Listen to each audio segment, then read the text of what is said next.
College grads, underemployed and jobless. No work in Egypt. I want to give all the honor, glory, and praises to Yahawah, by Hashem YAHAWASHI, by Hashem RAWACHAA QADASH. Double honors to the elders at Great Millstone who rule well. Single honors to the elect. Peace and bless to the 1/3, and to the confusion of faces in the four corners of the earth. Shalom. This is Isaiah chapter 19, verse 14. The Lord hath mingled a perverse spirit in the midst thereof, and they have caused Egypt to err in every work thereof, as a drunken man staggereth in his vomit. Neither shall there be any work for Egypt which the head or tail, branch or rush may do. Now, I had to read that first so you can get understanding that America is spiritually Sodom and Egypt. It tells you that in Revelation, the 11th chapter. And Egypt is the first place where the Israelites were held captive, and the word Egypt go back to the word Mizraim, which in Hebrew is pronounced Matazarium, meaning double straight. Pretty much you're stuck between a rock and a hard place. Words have meaning, omen. So America is also known as spiritually Egypt. Look at the back of a dollar bill, the pyramid. Look at the obelisk down over there in D.C. Look at the Washington Monument. It correlates with a statue of a pharaoh. But anyways, the point of the matter is that I have to break that down so you can understand. When it said in Isaiah 19 and 15, neither shall there be any work for Egypt, which the head or tail, branch or rush may do. Meaning it does not matter who you are. All right? That there will be no work. And that's what's happening right now, especially in America, dealing with these college students, like Berkeley coding professor. It says even graduates or grads with 4.0 GPA can't find jobs.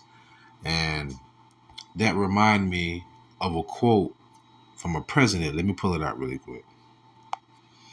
How them folks be talking back in the day. Theodore Roosevelt, a thorough knowledge of the Bible is worth more than a college education. And that's real. That's real talk. The knowledge of the Bible will extend your life. Knowledge of the Bible will tell you how to deal with people. Knowledge of the Bible will tell you how to conduct business. Things of that nature. But nonetheless, this is what happens, though, when you are told, go to college, get an education, right? The richest people in the world dropped out of school or didn't even have like a third grade education. JP Morgan didn't have a third grade education. He had actually a third grade education. And he's a multi-freaking billionaire. Like, have hedge funds for companies. You understand what I'm saying? So going back, this goes to show you your American dream is exactly what it was, a dream. Don't want to make this long. Previously a Berkeley computer science graduate, even if not a top student, would receive multiple appealing job offers in terms of work type, location, salary, and employer. The professor in 2015 Academy Award winner. I'm sorry, let me give you the professor's name. UC Berkeley's James O'Brien. That's his name. In a LinkedIn post. This is in a LinkedIn post, people. So this is a legit. Then he goes on to say, however, outstanding students like those with a 4.0 and major GPA are now contacting me worried because they have zero offers. You hear that? Zero offers. So lately, I'm hearing similar narratives from students to Professor Rowe. I suspect this trend is irreversible and likely part of the broader trend impacting almost every employer sector. See, America is circling down a drain.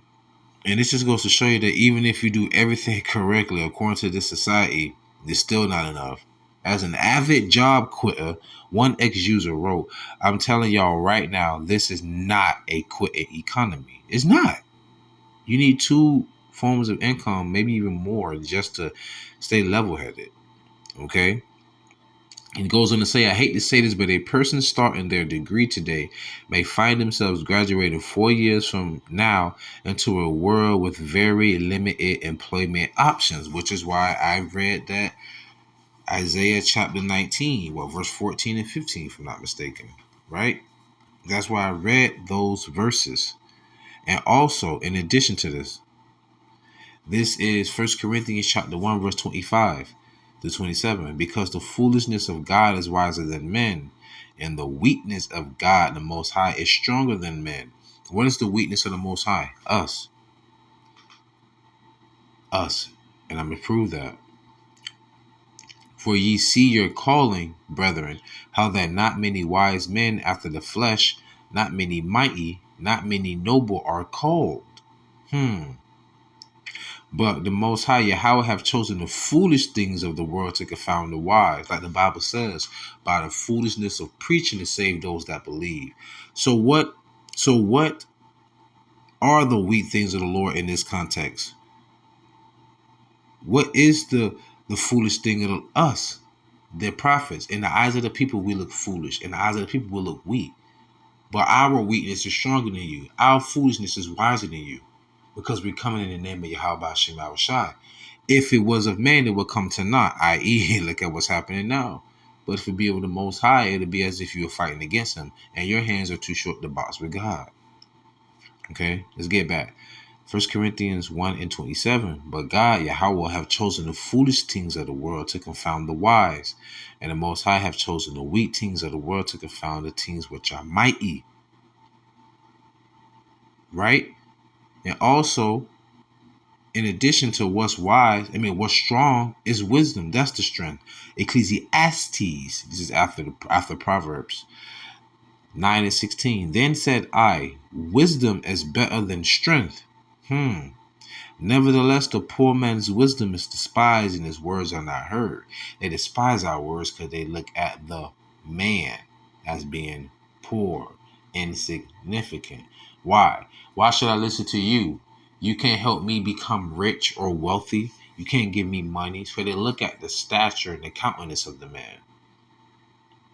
Remember though, John the Baptist was in camel's hair, out in the wilderness, eating locusts, crying, and wailing to the people, to the Lord. Like even he said it. What went you up to see? A man in soft raiment, like snapping on him, like, what?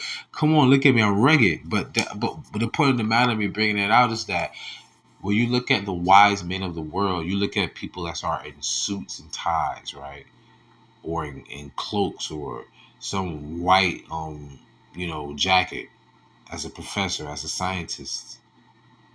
But the wise men of the world are the prophets, the elect, because you're wasting your time. All of this is going to come to naught. You can even see you do everything. You cross all your T's and dot all your I's, and you can still see. You can get a 4.0 GPA and you still can't find a job. So it's a joke when I say it, but I mean this though. A thorough knowledge of the Bible is worth more than a college education. No, that's not going to get you a BA. No, it's not going to get you an AA. No, it's not going to get you a doctorate. It's not going to get you a master's. None of that. But you want to know what the Bible will get you? The knowledge, wisdom, and understanding for salvation. But then that even goes deeper because it's only for the elect, right? Because even this wisdom is not for everyone. Even the Lord said that. Matter of fact, let me get that. Please follow me. This is 2nd Esdras, the 14th chapter, the 42nd verse. In the Apocrypha, when you're saying Esdras, you're actually speaking about Ezra in the Old Testament.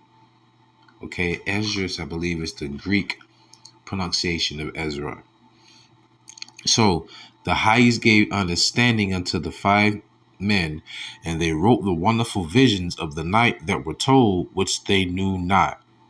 And they sat for it. So that lets you know when the prophets were writing this stuff down, they had no idea what they were writing down because it's the Lord's word. Beautiful. And they sat 40 days, and they wrote in the day, and at night they ate bread. As for me, I spake in the day, and I held not my tongue by night. Wow. In 40 days they wrote 204 books. And it came to pass when the 40 days were filled that the highest spake, saying, the first that thou hast written publish openly, that the worthy and unworthy may read it. But keep the 70 last, that thou mayest deliver them only to such as be wise among the people. For in them is the spring of understanding, the fountain of wisdom, and the stream of knowledge. So So where is the spring of understanding, the fountain of wisdom, and the stream of knowledge? In the Bible, i.e., what Theodore Roosevelt said. And I did so. So pretty much, your college educational system is destroying you inside out, and there's nothing you could do about it. And there's no assurance that you may spend 4 years in college giving them all this money, going to all this debt, just for you not to be able to pay them back. It's crazy, man. It's crazy. One more, and I'm going to close out. It's not going to be long. Employers are firing Gen Z graduates and don't plan on hiring more. All right. Now, if you don't know what a Gen Z is, Gen Z would be someone that's born from 1997 to like 2012. So right now they'll be like in their early 20s, so to say. We're talking about this generation of people. It says companies are hiring and firing Gen Z graduates faster than ever, creating a very miserable work experience for everyone involved. The rapid firing of Gen Z in multiple companies is not surprising, as employers have spent the last few years complaining about how this particular group of employees is hard to work with, but the scale at which this is occurring does not set a good precedent for the future of work. Real talk, because I had to tell somebody at my job, I said, dude, I will use you as a mop and drag you up and down this aisle, and to this day, he doesn't say anything to me. But, I don't understand these children today, man. Well, that does make sense. These are children being raised and born by children. A lot of men and women in this society have arrested development. And you look at this society, it does not, and I do repeat, it does not promote a conscious, healthy society at all. None whatsoever. It's just deteriorating inside out. I just posted how they just sent Israel $8.7 billion, man, and freaking military aid, but you still got people over here on Skid Row sleeping on the freaking concrete, and I'm still pissed off. How the hell you gonna tell homeless people they can't freaking sleep in the public, but what the fuck they gonna sleep at privately? That pisses me off. Nonetheless, your kid's not even gonna be able to get a job. Why are you saving all this money for them to go to college? Anyhow, I'm gonna close out. Proverbs 11:4. Riches profit not in a day of wrath, but righteousness delivereth from death. And I'm gonna leave it at that. So with that being said, pray you was edifying, fed, stay in the spirit, don't fear it, just endure it. Ask for forgiveness, pray without ceasing, stay humble, remain diligent. Kwama Sha'Allah, Bofla Babal, Shalom.